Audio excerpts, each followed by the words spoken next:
Welcome to Friendly Math 101. Today our lesson is on writing radical functions from a graph. Before we look at our examples, let's quickly review the transformation equation of radicals. So here we have the transformation equation. The a value tells us whether our graph has a vertical stretch, a vertical compression, or a reflection across the x-axis. Our h value tells us our horizontal translation, so that tells us if our graph moved to the left or to the right. Our k value is our vertical translation, so that tells us whether our graph moved up or down and by how many units. All right, so let's take a look at our first example. Here we have a graph, and I've provided the transformation equation because we're going to need that in order for us to substitute in values. We know that our graph moved to the left 5 units, so that tells us our h value. It would be minus a negative 5, so that becomes plus 5. We also know that our graph moved down 2, so that's our k value. Our k value is going to be negative 2. We don't know what a is, that's what we have to solve for, but we could choose one of these points to substitute in to our x and y. So let's go ahead and choose this point here. That is the point negative 4, 0. And this is our temporary x and y value. We're just using this to solve for a. Let's substitute those values into our equation. Here we're going to have negative 4 plus 5 and then minus 2 on the outside. We have to follow order of operations. So negative 4 plus 5 is positive 1. The square root of positive 1 is still 1. So we get 1a minus 2. And then we have a two-step equation. So we're going to add 2 to both sides of our equation. And we get 2 equals 1a. Divide both sides by 1. And we get a equals 2.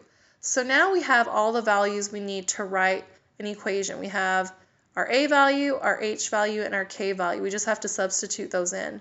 So our equation would be y equals 2 times the square root of x plus 5 and then minus 2 on the outside.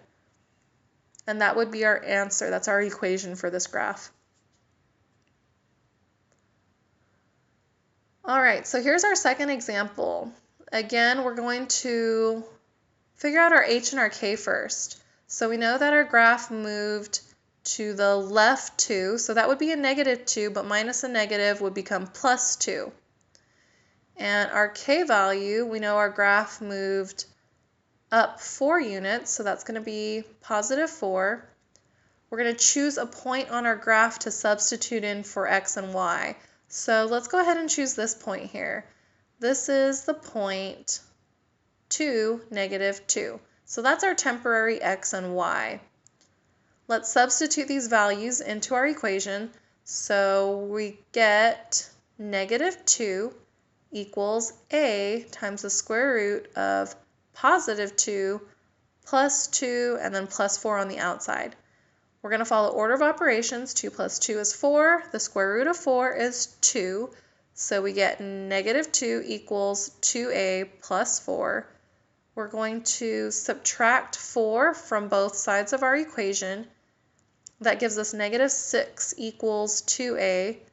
Divide both sides by 2, and we get a is equal to negative 3. So now we have all the values we need for our equation.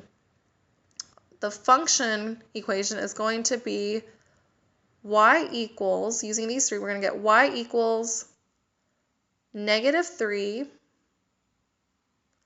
times the square root of x plus 2 and then plus 4 on the outside. And that's our answer. Well, that concludes our lesson on writing radical functions from a graph. If you have any questions, please feel free to leave your questions in the comments section below. And for more math tutorials, subscribe to our channel, Friendly Math 101.